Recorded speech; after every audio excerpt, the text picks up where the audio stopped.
Hi there YouTube, Extreme Trains here. So in this video we're taking a look at another one of what I am going to go out on a limb and say are potentially, at least where I have been purchasing, the best value Thomas and Friends sets ever. And it is from the second wave of the kind of push along series of engines and track sets. It is this one. So it's Godron and the Old Mines. As I've talked about in previous reviews of these kind of sets, I'm not really interested in the track component, but I am interested in some of the really zany expressions that these engines have in these box sets. And that's exactly why I picked this up. It gives us a Godron who is seen quite frequently at All Engines Go, i.e. one who is very concerned. And given the value of these sets, as we're going to talk about, I was very happy to pay the price in order to get that. So, what are you waiting for? Let's do it.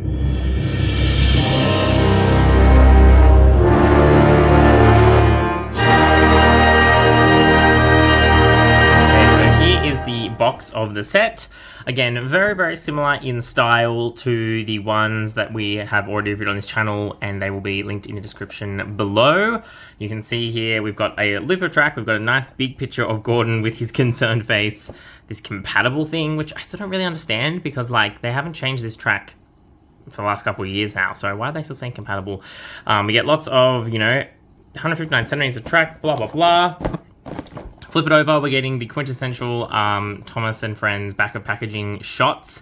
You can see here, we get that little breakdown of the pieces that are included, a little diagram of what's happening. Interesting thing to note is that on the front here, it's just a flatbed with the rocks on it, but then it seems like what's actually in the set is something which I think is a lot more interesting. It's one of these kind of hopper cars that you see quite frequently in All Engines Go. So I'm curious to see what actually ends up being inside the box. And then we get this little picture here, which shows us better what Godron's face looks like. Why they make this picture so small when the face of the engine is so important, I really don't know. And we get the exciting little pull tab here, which let's see if we can do this live. No, we cannot because it's sticky taped together. But I'm going to go and do that. We come to the bottom, we get the little Thomas barcode, which I really like, all that blah blah. Nothing very exciting on the top. So let me open him up and see what's inside. So you can see here, there's quite a bit of stuff that comes out of the box. But what we're really interested in here is going to be that right there. Godron himself. Okay, so we can see Godron here in all of his All Engines Go push along glory. Do the quick spin, Godron, and then now let's take a look at that face. Oh, that is an excellent face. The eyes are maybe a little bit big and round, but it's really just, you can just tell it's come straight out of the show.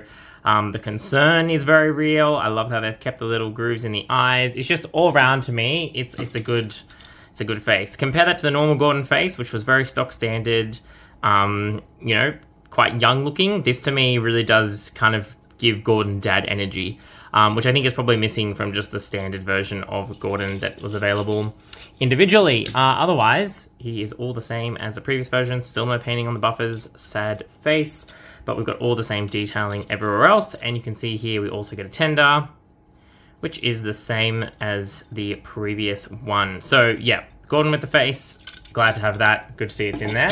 Quickly, while we're talking about things that are included, you do get one of these trucks. Interesting, I haven't seen one of these before. We've got the cloud on the bottom, and there's just flat on the inside. It's kind of made with that swirly, flecky, metallic-y kind of plastic with the bronze wheels. Personally, I think this truck is a little bit strange because it's clearly oversized. Like, it's designed to me to work with both the push-along and the battery-powered engines, which means it's too big for one and a little bit too small for the other. But I much prefer having this than what we got on the picture of the box, which was just a flat car. And speaking of, you do get this little crystal piece, which I believe is used in other sets. I think it's used in the Thomas set, the Crystal Mines Thomas set, and it's got that connection point on the bottom, but nothing to connect to. It just sits in the truck like this, which I personally think is fine. It's more fun for kids, I think, to have a loose cargo. It's not going to fall out just on its own, but it means if there's a crash, you're going to have a nice, tasty accident. Otherwise, all we've got here is your standard Thomas and Friends track pieces. We come around here and we can look, again, we get a picture of this on the instructions. We get a little bit of instructions on how to put it together. Seems pretty simple, and we've got to put this big sticker on to make this sign. And then nothing on the back. So I'm going to put this together so we can take a look at the layout all at once. Before we have a look at the whole set, I want to have a quick chat about this piece, which is a big billboard. I put the sticker on there, and as you'll see, the sticker is not very good quality. There was all these creases and weird bits in the top. It ripped when I was trying to take it off the backing paper, and even the print itself is not super high quality. So I don't really know why they put this sign here, especially because it's a picture of like the episode in the show, or one of them. That doesn't make sense. Why would there be a picture of Thomas in the mine? Also, why is there a billboard in the mine? Like, this could have just been a big danger sign. Or, you know, like, beware the mine. Or welcome to Crystal Caves. Or something. I think the choice they've done for this sticker is super strange. But I did want to show you all what it actually looked like. So, hence why I've stuck it on there. But that intro aside, now we'll take a look at the set as a whole. Okay, here is the set all put together.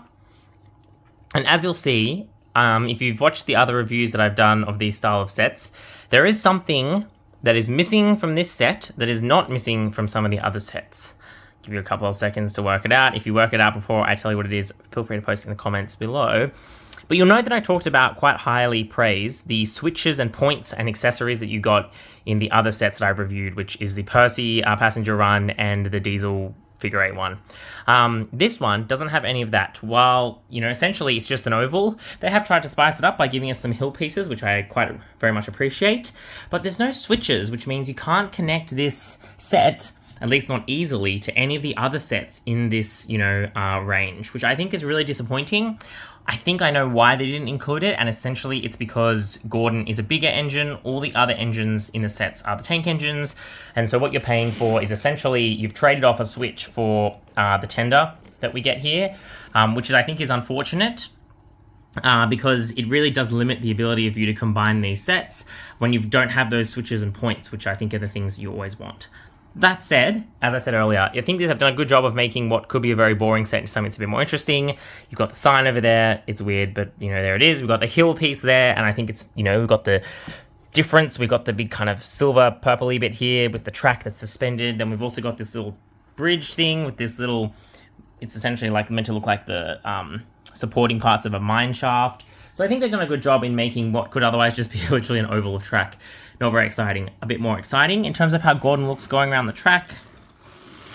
I mean, it is what it is. You see he goes down the hill by himself. If we come around the corner, again... Oh no, he's going to stop right on top there.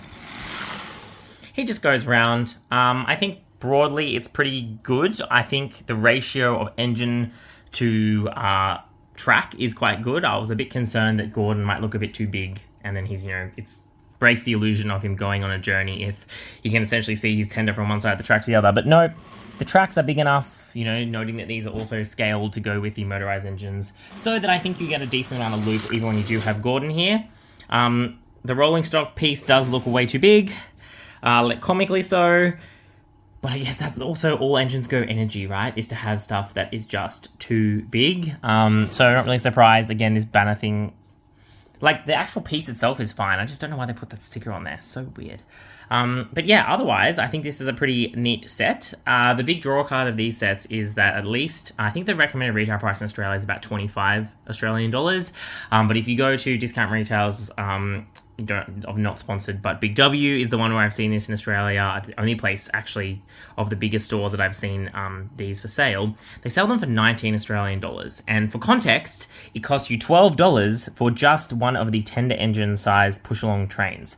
So if you think about it, this set, you pay $12 for the engine, and then you are paying $7 to get all of the track and also the extra truck. So for me, that is excellent, excellent value. It's totally worth, even though I have no desire to collect or, you know, to necessarily keep the track and the rolling stock, it's totally worth me spending that extra bit of money to get the specialized Godron and all the specialized engines with other expressions in this set. And there's another Thomas, I think, and a Nia, which have some interesting expressions in this wave, which I've had to resist the temptation to purchase. But yeah, in terms of value, this is great. This is the kind of money which a kid can save up if they're getting pocket money, or the kind of money that a parent or a grandparent can, I think, you know, not obviously can't speak for everyone, but can relatively easily buy as a bit of a surprise. It doesn't have to be a birthday present. It doesn't have to be a special occasion.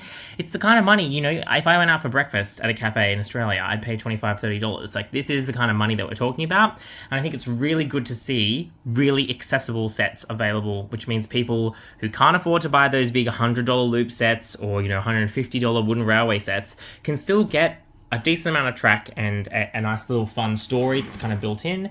All that stuff I think is really good. This is the kind of toy, I think Mattel should be doing a lot more of these. They should be making these far more available. These have sold so much better than the loop track set that's been out there, so much better than the race set that's there. I think that's a push-along one with the racing engines.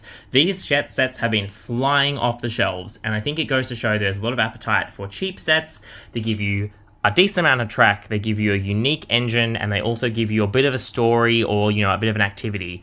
And I think that is something which Mattel said the kids didn't want, that they didn't like. They only wanted exciting one-trick pony sets.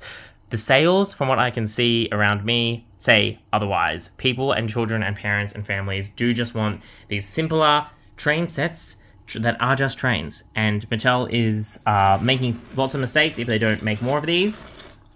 They're also very good track builder packs, because I know that Mattel used to sell track packs, but they seem to have stopped doing that. So if you've already got some Trackmaster, even if it's the battery engines, this is a really good way to expand your battery-powered layout, because you do get some interesting pieces. Yes, some of them are specialized, but they're all pretty usable because they are still normal radius curves, even if they're on an incline. So yeah, this one gets a big tick up from me. It's not as good value, I don't think, as the other two sets I reviewed of this nature, because it doesn't have the points on the set. But if you like Gordon, or if you want a unique Gordon, this is absolutely a set I would highly recommend picking up. That's all we've got time for. It's probably a very long video for a very small set. I hope you enjoyed it, but as always, that's all we've got time for. Thanks for watching. This is Extreme Trains.